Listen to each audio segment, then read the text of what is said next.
What's going on, 12s? I'm Jordan Giorgio, and it's time for your Seattle Seahawks Report. We have a ton of news and rumors to get into, so let's go ahead and see what's on tap for today. First bit of news to dive into, Ryan Grigson has joined the Seahawks front office. Grigson spent a lot of time with the Philadelphia Eagles and spent 5 years as the Colts GM before being fired following the 2016 season. He spent the last year as a senior executive with the Cleveland Browns. A Seahawks spokesman said that Grigson will serve as a consultant for the team. This opportunity with Seattle will give Grigson a chance to revamp his reputation in a successful front office led by GM John Schneider. Next up, Pete Carroll is speaking out a little bit about Earl Thomas's holdout. He said following practice that, "I wish he was here, that would be nice, but we're focusing on the guys that are here, so we'll see how that goes." Now, as a result from skipping minicamp, Thomas is subject to up to $84,435 in fines over all 3 days. Thomas announced himself that he will be holding out until his contract situation is figured out, so this forces Seattle to figure something out, either signing him to a new deal or trading him. And last bit of news to get into, I've got a mini camp update for you guys, and this is coming from the man himself in Pete Carroll. He said, quote, "The energy has been fantastic, really. It's in the air. You can feel that all the guys are attentive and focused and involved in having fun."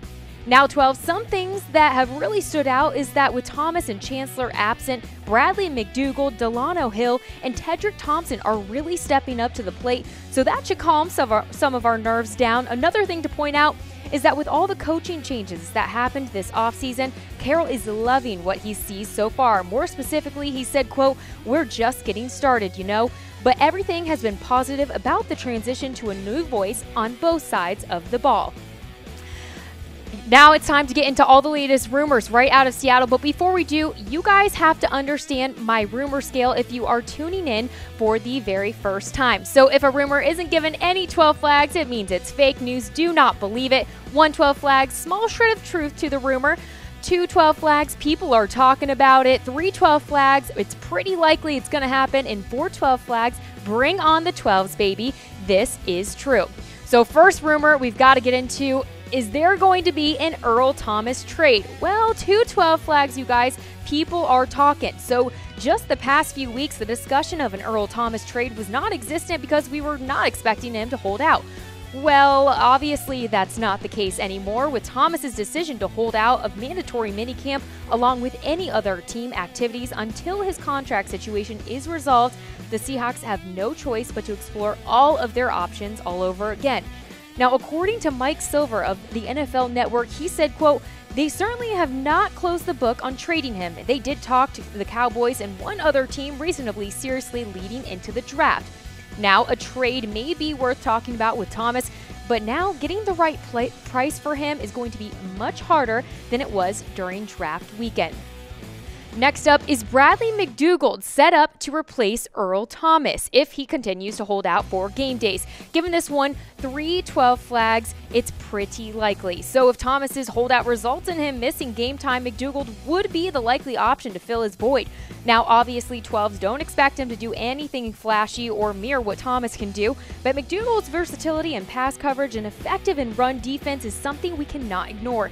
Clearly, the Seahawks didn't, because that's one of the main reasons they re-signed him. So that's certainly a plus and something to look forward to seeing if Thomas's holdout extends into game days. Next rumor to get into is Seattle hosting the World Cup. Well, 2 12 flags, people are talking. Now, after the United States, Canada, and Mexico secured the rights to host the World Cup in 2026, it's not a surprise that CenturyLink Field, which, fun fact, was actually designed and constructed for World Cup soccer, came into discussion for one of the possible locations for the matchups in 2026. Although a bunch of other U.S. bid cities have the venues that could host a World Cup, including Gillette Stadium in Massachusetts, Mercedes-Benz Stadium in Atlanta, MetLife Stadium in New Jersey, and Paul Brown Stadium in Cincinnati. So Seattle's bid is certainly up for debate. Next rumor to get into, Chris Carson. Our expectations very high for him in 2018. 4 12 flags, bring on the 12s, baby. This is true. Pete Carroll cannot keep his eyes off of this guy. Following practice, he commented on Carson, saying he hasn't missed one snap of anything. He's just looked so fit and just so cut and quick and explosive and all that. He's the guy that just stood out in that regard. So 12s, has some competition though with Rashad Penny, J.D. McKissick, and C.J. Procyse for playing time and catches in 2018. But at this point, I think we're all just hoping for someone to step up to the plate and help this run game. And I think Carson is showing us he is ready. Next rumor to get into are the Seahawks considering signing Eric Reid. 112 flag, there's a small shred of truth to this. So this stems from the uncertainty involving Earl Thomas, obviously, and Cam Chancellor, because the Seahawks would need to find at least one more option, and there are still a few free agent veteran safeties available. One of those guys is former 49ers safety Eric Reid, although we know the primary reason why he remains without a job is his choice to kneel during the national anthem. But Carroll did speak about Reid following OTA, saying he could do a nice job for the Seahawks, along with saying that Reid brings consistency, and he is a hard-nosed, tough guy, good speed, really good speed. He's been a real physical player for the most part. He's been a good part of their team.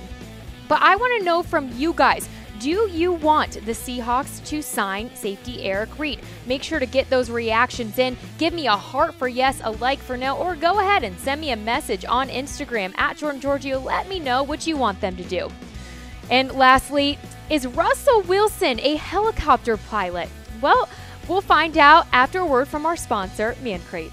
Man Crates, awesome gifts for men in real wooden crates, wrapped in a cocoon of duct tape, or housed in ammo cans that are virtually indestructible. Some gifts he'll get to assemble himself. Some gifts you'll beg him to share. And some gifts are sealed inside layers of rock-solid concrete. Gifts guys love, from grilling gear to old-school video games and more. Man Crates, awesome gifts for men.